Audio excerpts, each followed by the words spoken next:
All right, Big Man. Today is Tuesday. It is February 21st. Welcome to the Dog Walk presented by Barstool Sports. It's Eddie. It's Chief. Chief, how are you? I'm doing well. Happy President's Day. Yesterday. Short week this week. Yeah. Yeah, it's nice. Yeah. A little extra long weekend. It's kind of funny because now. Congratulations to being a full-time pen employee. Yeah, we're all full. That's right. The pen takeover's a fish. Yep. So now when people ask me, just like, I work for Penn Entertainment. Penn Entertainment. Mm-hmm. Penn Entertainment, guys. BS times. You got the hat on. You got the hat on, too. Yeah, I turned it backwards since we didn't want to look like douchebags. Yeah. That's what everybody's doing. If you're watching on YouTube, please subscribe. Mm-hmm. It helps out a lot. And like the video, I think helps a lot. And commenting helps a lot. But comment nice things, assholes. Yeah, that'd be nice. That'd be yeah, that'd do be that. Sweet. Yeah, so we're up to 55,000 subs. Yeah, it's cool. We're growing. We should say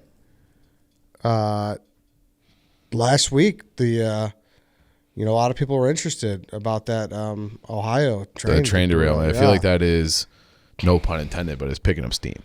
So I feel like it's... Which is good for the people there. Like, totally. That's the point of these Tuesdays. Like, saw a senator was down there. He was, he walked down to a creek off of that main Ohio River and was like, holy fuck, look at all these dead fish. Look at, you can like basically light the water on fire. Like, it's fucked up. Breaking Points, Crystal and Sagar. I've done multiple segments on it now. So yeah. At this time, it's ripped. It's like one of the biggest clips I've seen on the Barstool Instagram. It's almost at 8 million right now. Yeah. And as it kind of should be, it's going to be probably the biggest ecological disaster of our lifetime. Yeah, it's horrible. Yeah. It's horrible, but it's good to get it out there, I guess. Yeah. So that's all. That's what this is like, and we've said this from the jump. Yeah. Like, no experts. We're Not just at all. trying to give you a little bit. Do of I look something. like a fucking chemist? No, not at all. But I'll try my best to like read stuff and interpret it and be able to break it down. Yeah, and like people are busy and like shit goes like over people's radars and people miss stuff. Mm-hmm. So it's kind of like, hey, we try to like catch you up on random topics, and we try to catch you up on like random news. So that's what this show's for, and it's just little quick hitters, and it's a taste portion, we'll say. Yeah. Right. So. So we've always done. Before we get into today's, though, I do want to talk about our friends at Miller Lite, Chief. They are my friends. Yeah, they're all our friends. From fireside conversations to game days, this time of year means more moments with the coolest people in your life. Make these moments even better with Miller Lite, the light beer for people who love beer. Listen, in the winter, just sitting by a fireplace or just, being in a bar, it's like you got to trudge through, especially the day we're recording this. It's snowy. It's very, very crummy out. Like, you got to trudge through everything. You earn that beer. Yeah, once you get into that warm space, you twist off that nice bottle cap and you got your Miller Lite. That's perfect. What else do you even need? That's beautiful. Yep. So Miller Lite is brewed for taste. It hits different than other light beers. It's made from simple ingredients. Miller Lite is for people who love the taste of beer. It's got a malted barley. It gives it the rich, balanced toffee note flavors and the golden color you know and love. And a clean finish means it's always refreshing and easy to drink. Go for the beer that invented light beer with 96 calories and 3.2 carbs per 12 ounces. Miller time is always a good time. It's the original light beer, and it's still the best one. Miller Lite, great taste, 96 calories. Go to MillerLite.com/redline to find the delivery options near you. Or, let's be honest, it's Miller Lite, people. You can find it pretty much anywhere that they sell beer. It's Miller time. Celebrate responsibly. Miller Brewing Company, Milwaukee, Wisconsin. 96 calories and 3.2 carbs per 12 ounces. Okay, so we wanted to kind of tally off of President's Day a little bit. And we're going through topics. We're like, hey, what about this? What about this? And Chief is just perpetually not able to go without presidents without talking about JFK. I mean, look. So it's just, which I love. It's like, you know what? Like, you just need you need to go home. Yeah. Like every I don't want to say 6 months, but every so often you just need to bring it home. You just need to go back to your like sanctuary. Yeah, and it's, look, I mean, Oliver Stone he released originally on HBO this 2-hour long kind of relook. They're calling through the looking glass because they had another document dump. I watched that, and then he had a extended cut version of 4 2-hour-long episodes. So whatever didn't make it into that original show, I bought that too. So I watched all that, and I've told stories like this before, but like when I was in high school, I wasn't like, I wouldn't really like pay attention to what the teacher was saying. And I would just stare at fucking maps all day long. When I got older than that, I got to college, I'd be like, hey, go to the library. We're going to be studying this, running that. And then I'd be like combing through and I'd be like, oh, I found this book about the Kennedy assassination. I'm going to sit here and do this instead of my homework. And so you're right. Like this is what I do. And we're going to talk kind of about all 4 presidential assassinations. Can you name the other 2 besides Lincoln and Kennedy? There's been many attempts, but there's been 4 who actually passed. Yeah, obviously another Reagan attempt. Yeah. No, I don't think I know the other 2. Was someone poisoned, or did I make that up? Well, it depends on what you believe. Okay. So it's James Garfield and William McKinley, and in both cases, and in Lincoln's case too, but less so. There's talk that like the doctors didn't use like the most sanitary processes, and one of them, I think it was McKinley, who got shot in the chest and then in the stomach, that he didn't die for like 8 days, and they thought he was going to make a recovery, but he ended up dying from gangrene. So it was like and they're saying that the doctors were like just unsanitary, like and it was a different time, but they still knew more about germ theory. Like they would wash up and things like that to prevent gangrene, and that's how he succumbed to it. So you could say some people are like, oh, was he poisoned, or because they didn't get him, the first time like they wanted to, or in some grand conspiracy, or was he just malpractice? So those are. So I don't know if anybody was poisoned, but that is kind of a theory. Dude, this just occurred to me, and this may be stupid as fuck, which is fine. But do they have doctors travel around with presidents? Like perpetually? Yeah. Like with this, like someone on the Secret Service, I feel should be like. There's like definitely someone CPR who knows trained. Listen, there's definitely that. I would guarantee there's someone who's definitely has basic EMT training. But I'm saying like, imagine if like, all right, like, like fucking Cheney, like The Hunt. Like if he blast somebody in the face. But like, no, those rural ass areas, like where it takes like 30 minutes to get to a hospital. Like if he is like a grabber and like, or whatever. Like, and you go I don't know the answer to that. I'm not sure. I just hadn't. Do you know what the PJs are? What's the PJs? PJs are the Air Force. They're pararescue. They're the Air Force Special Forces, or one of the branch of the Air Force Special, and they're like Navy SEALs who are also trained nurses. Oh, okay. So, or EMTs. And so I feel like if you get out of that, they should just put you right in the Secret Service, because they can literally do everything that you would need. Yeah. They're fucking badass. They're like, sounds like it. Air Force PJs are like the most badass. Sounds like it. Yeah. But yeah, that's what I'm saying. Because even if imagine if even, or if they went overseas and into a country that doesn't have as good a healthcare, totally, and something happens and it's like, oh no, we're having our president operated on by someone who is maybe not as good in the medical field, or just doesn't speak English, or like, look, if my president is I don't care if he's going to France, okay, like some advanced Western country with top line medicine, I still wouldn't trust anybody in that situation. I would want a French president or English or whoever doctor on the hands of the president in that junction. Yeah, so, I don't know. It's I don't know. It just occurred to me. Yeah, through that talk. Yeah, I'm not. I would assume, like they all have doctors, right? Like Kennedy had a famous one doctor, called him Dr. Feelgood, would just shoot him up with like all kinds of like steroids and tranquilizers and all kinds of stuff to deal with all his ailments. But I'm not sure if they have a traveling doctor with him at all times. But I assume that they do. Mm-hmm. It's a high pressure job. Chief, before you start that thought, tasteruleschicago.com. The absolute best. We got the box right there, the beef kits. JP Graziano's been there forever. Yeah, listen, and first original advertiser of this show. Mm-hmm. If you guys don't know that, we have a lot of new listeners throughout the years. I believe this is the first week JP's on this year. Mm-hmm. And I don't know how much they were on in Q4 of last year, late last year. So a lot of people might be knowing this for the first time. Italian beef is a Chicago staple. If you guys have never had it, Barstool Chicago and JP Graziano has their own Italian beef kit. This is my personal favorite time of year to get it too. Like you're getting into spring, the weather's still kind of ugly, wet, gross. You want to be inside. You put that in the crock pot, cook it slow all day. It's absolutely delicious. But they got other stuff too. The jarred, the peppers, like you can't go wrong. And then also, if you're in the West Loop, what are you doing? Get a sandwich. Yeah, get a sandwich. 901 West Randolph. Go to tasterealchicago.com to grab one of these beef kits and check it out. Making Italian beef. They ship to everywhere in the U.S. Yep. And Canada. And I think he started getting them to the U.K. Don't quote me, though. I think he did, though. I'll ask my UK buddies if that's on the table. All right. Check it out. tasterealchicago.com.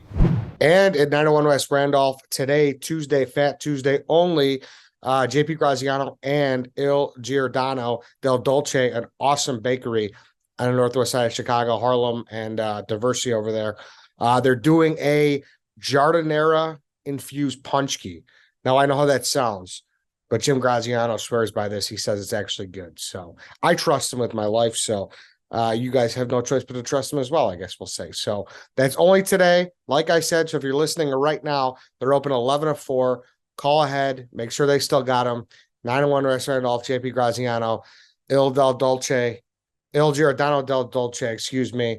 That's where Jim gets he supplies a lot of his cannoli products and, the filling and the shells and whatnot from. They do a fantastic job. So actually, I'm sure this thing's lights out. So go check that out as well. All right, let's hop back into the show. All right, so now you're saying there's similarities between these assassinations. Yeah, so it's like a kind of a viral thing that gets talked about every once in a while, like the eerie similarities between JFK and Lincoln. Have you heard any of these before? I've not. Okay. I know we've done thorough podcasts about the JFK assassination. Mm-hmm. I know we did like the weird, creepy side of the Abraham Lincoln one years ago. Yeah. We talked about like vampire. There's some weird shit. There is weird stuff. Yeah, but we never did this. Okay, so, and then we'll kind of tie all four together because they all have like one common thing. But Kennedy and Lincoln, both 7 letters in their last name. Lee Harvey Oswald, John Wilkes Booth, both 18 letters in their name. Both were like heavily involved with civil rights in their time. So obviously Kennedy had the Emancipation Proclamation, Lincoln had the Emancipation Proclamation, freed the slaves, ended slavery in really the entire world on an official capacity. Kennedy did the Civil Rights Act. They were both killed when they're sitting next to their wife. Both of their successors had the last name Johnson, who were both from the South. So Andrew Johnson succeeded Lincoln. Lyndon Johnson succeeded Kennedy. Both of the murderers, so Lee Harvey Oswald and John Wilkes Booth, died before the trial. So there was never any trial. Both the murderers were murdered. The assassins were both murdered. Interesting. Lincoln's secretary, rather, was named Kennedy. Kennedy's secretary was named Lincoln. Whoa. Yeah, you didn't know that? No. Yeah, and both of them had like premonitions where they like begged the president not to do what they were about to do. So going the secretary to the theater and going to the parade? Going to Dallas, going to Texas. Like, don't go to Texas. Don't go to Texas. Don't go to Ford Theater. I got a bad feeling about this. They were both elected 100 years apart. So 1860, 1960. And then you know who was a real fucking lunatic? Who's that? Was the throat goat, Ronald Reagan's wife, Nancy Reagan. Yeah. You know why? She's called the throat goat. Yes, I've heard that. Okay, I've heard that. But she was also like crazy into astrology and like reading signs and things like that.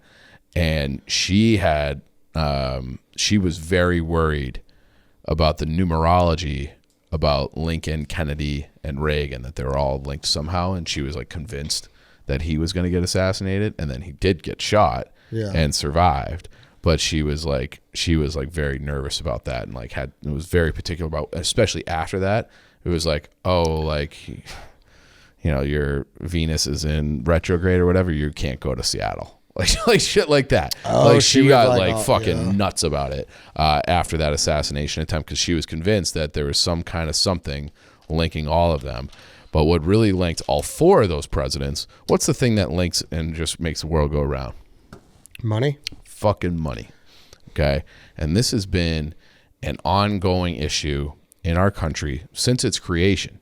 So you had, kind of Jefferson versus Hamilton about having a central bank versus not.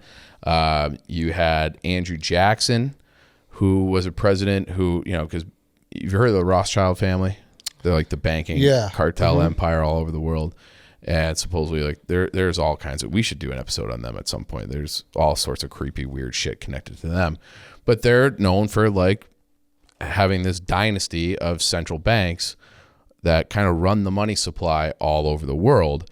And all 4 of these presidents contested them. And Jackson did as well. So Andrew Jackson survived, like I said, survived an assassination attempt. And Lincoln, basically the way it would work is that if you wanted to issue money, you have to get your money through a central bank, which is what we have now. It's what the Federal Reserve is. And then they give it to the government at interest. So, and then the government, doles it out. But it's you're perpetually going to be in debt in that system. Yeah. And so Lincoln during the war was like, we don't have enough money to fund this war. We're going to start printing our own money. So he had an act of Congress in 1862. They had this, that was kind of the end of this, they called it the free banking era, which ran from 37 to 62. It was started by Andrew Jackson, and it had this 20-year charter, and the charter ran out, and now U.S., their banking system was no longer controlled by foreign entities. And they said that that's really one of the main things that the War of 1812 was fought over, was like how influential the Central Bank of England, which is owned by the Rothschilds, was in U.S. policy. And so Lincoln needed this money to be able to fund the Civil War. So he started printing these greenbacks, and he allowed, he said called it the National Banking Act of 1863, and that allowed other national banks to print these greenbacks interest-free. So then people had money, and it was linked to gold, and it did have some inflationary problems, but it was basically like, we're not relying upon some foreign central bank anymore. We're going to do our own thing. And he then went on to kind of strengthen that position in 1864 before the second election, because there's theories that he was concerned that the election would get stolen from him. And then they had they wanted to get this set in stone. And then he did win re-election anyways. And people are always like, oh, John Wilkes Booth, was he, this racist guy from the South? And maybe he was, but the South, they were funded through the Central Bank of England and other foreign central banks. That's where they were getting their money from for the war. And when it started to look like they were going to lose, they didn't have the industry, and they started, these other foreign powers that were funding their war effort were concerned that they wouldn't be able to repay these loans. So then the money kind of dried up, and the North just crushed them. And that was kind of how the war ended. But then Lincoln, obviously, that they did not like that, theoretically. They didn't like that he created this banking system that wasn't totally reliant upon them and their single source of income in the United States. They saw that as being something very dangerous, and dangerous to the entire power structure of the world, because if America was allowed to thrive with this power to create their own money, interest-free, well, then that gives everybody in the country a level of freedom that was just never really experienced anywhere else in the world, certainly not anywhere else in Europe. And so that was they think that all the central banks, these cartels, were one of the, because of this banking policy, they had to get rid, anybody who was against the central bank historically, they had an assassination attempt put on them, whether it was Jackson or Lincoln. James Garfield would be next in line for that. So Garfield was can you imagine? So Lincoln was killed in 1965. Garfield was shot in 1881. So it's like 15 years later. It's like 2 presidents later, that guy gets assassinated, which is kind of fucking crazy. Yeah. But he had a quote saying, whoever controls the volume of money in our country is the absolute master of all industry and commerce. When you realize the entire system is easily controlled by a few powerful men at the top. So they're saying that, so he was enacting different policies himself to move away from central banks and move away from this dependency and not have this like kind of a debt-ridden economy. And they're saying that when he started making moves against this cartel of banking, he got shot. Okay. Then you had, after that was William McKinley. So McKinley was at the end of the war, or end of the like the height of the Industrial Revolution, but he was like this wartime president. It was a Spanish-American War. He was very popular. They had taken over the Philippines and Cuba and Puerto Rico, and like America was on the come up, this booming industry. But he was at odds with JP Morgan because there was all these rumors that JP Morgan really wanted a central bank. And there's this book called something of Jekyll Island, where it's like they devised this plan to create a central bank, and JP Morgan was the biggest banker in the world. And they were saying that, hey, we need to have a central bank. We need to have a central bank because we're having all these like deep recessions and depressions and all these things, all these panics and runs on the bank. But there's evidence that suggests that JP Morgan was just creating all of those himself and with his banking friends, because he wanted that central bank, because he was going to be in on that. He would have infinite money forever. He'd have incredible power. He actually had bailed out the U.S. government because they were out of money at one point. Like the entire government was just out of money. Yeah. He bailed them out. And so he wanted this in there. And then McKinley was becoming popular. He had a Gold Standard Act, which would kind of curtail it was going to link our dollar more heavily or tightly to the gold standard. And central banks don't like that. They like to be off of the gold standard. Oh, we need that though, right? I would say that we need some sort of something tied to the dollar to give it value, as did William McKinley, which is why he tried to pass this act in 1900, and he was shot like immediately afterwards. So he was shot on September 6, 1901, and he died a week later as well. And that was a situation where there's conspiracy theories about that too, because he got shot twice, and they said they couldn't find the second bullet. And Thomas Edison had been working with X-ray machines. He wasn't the inventor of that, but he had access to X-ray machines. He sent one to the White House to use on William McKinley, and they're like, nah, like we think he's getting better. He's going to be fine. And they just didn't use it, didn't want to take out the bullet, and then he got the gangrene and died. So, and they were like, well, was he poisoned? Was he killed after the fact because he looked like he was going to survive his wounds? Like he was getting so healthy, the fact that he was like, let me fucking smoke a cigar, please. I'm dying. I need a cigar. Damn. And they wouldn't do it.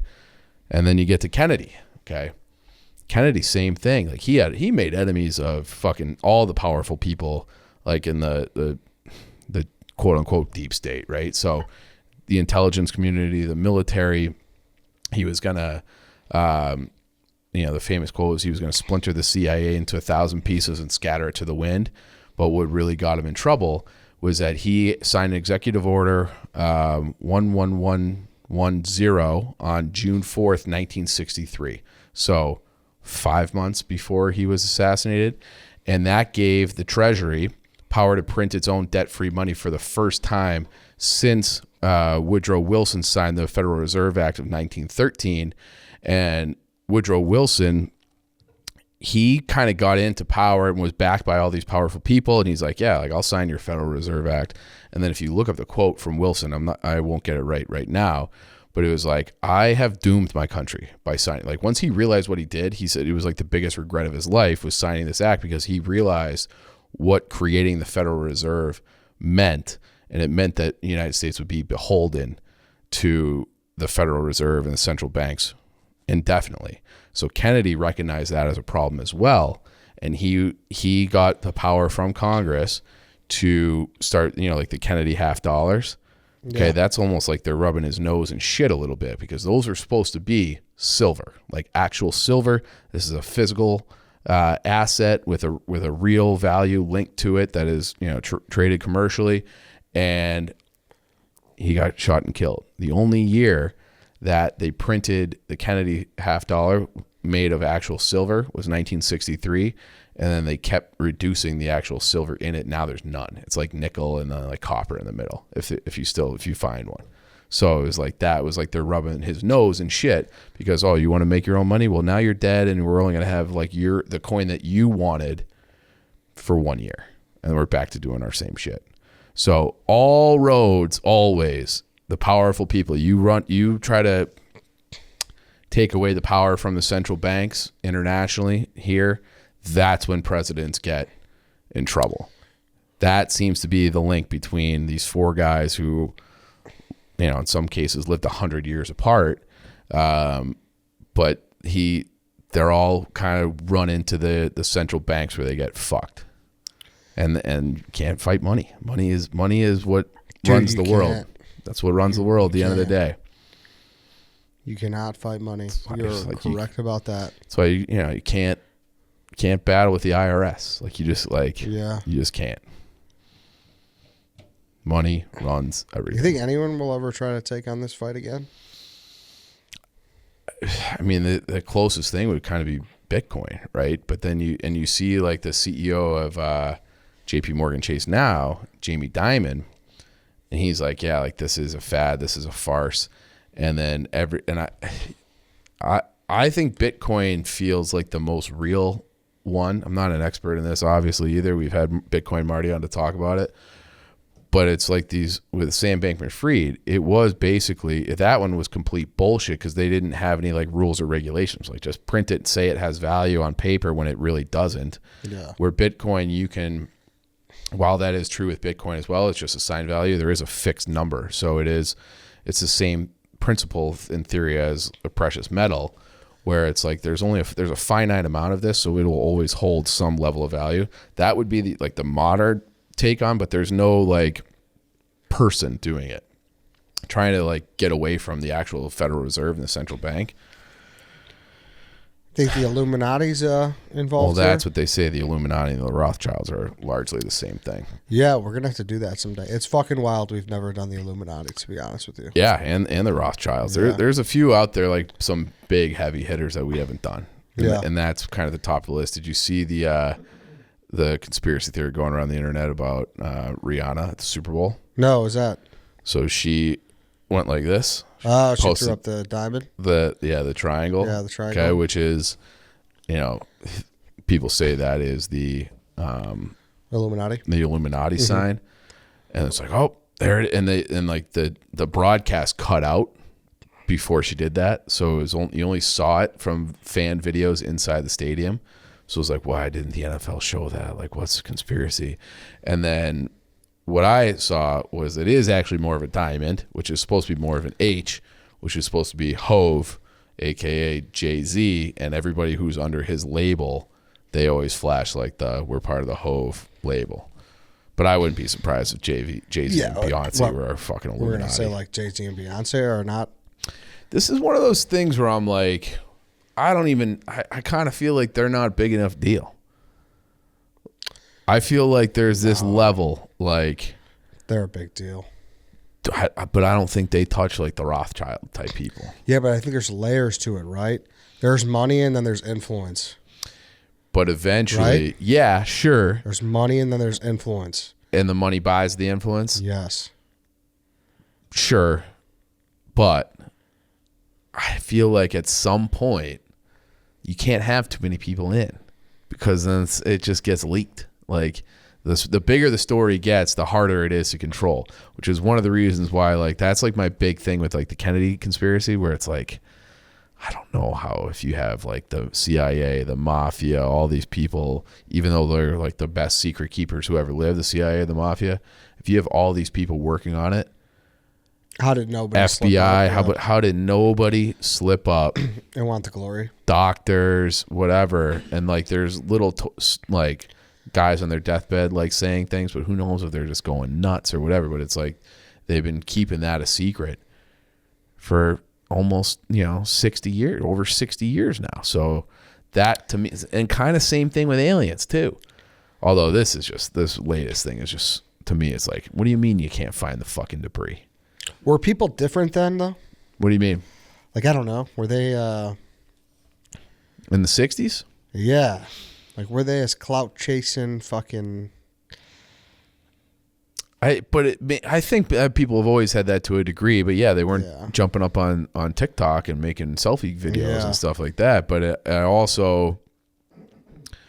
I do think that people would be kind of, cocktail party, this sort of thing. And then it's like, yeah, I want to be in this. I want to have a story. I want to, I'm going to be in the New York Times. I think that's always been a thing. I could see that. But maybe they just get fucking whacked beforehand. Yeah. So the same thing with the Epstein thing. Everybody wants to be close to power, and like maybe he's Illuminati. They said he was a CIA and Mossad agent. Then all of a sudden he disappears, and no one knows shit about anything. That was another thing. Do you see that came out over the weekend? The former head of Barclays, I think it was Barclays Bank. Like they had a trove of documents came out that had emails between Epstein and this guy. 1,200 emails. I did not. Oh, dude! And like the email says.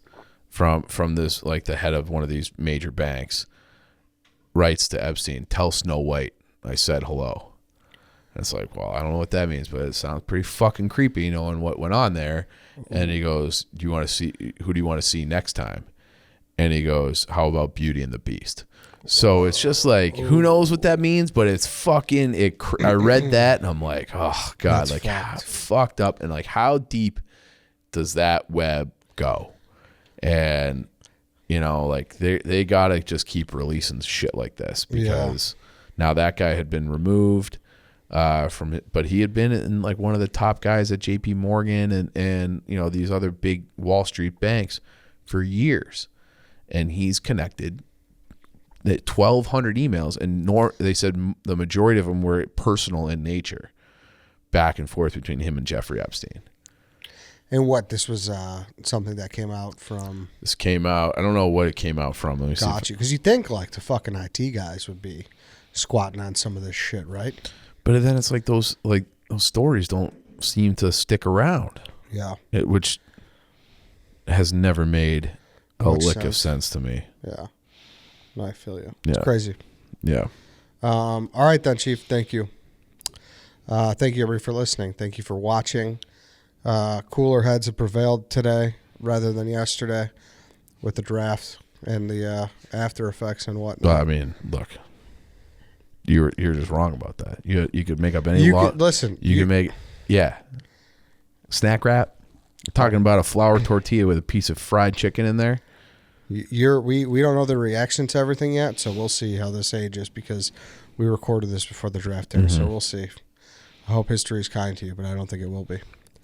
Thanks for watching. I'm willing to fight the internet when I know I'm right, and I'm right about this. You're wrong. Thanks for listening. Thank you for watching. See you all tomorrow.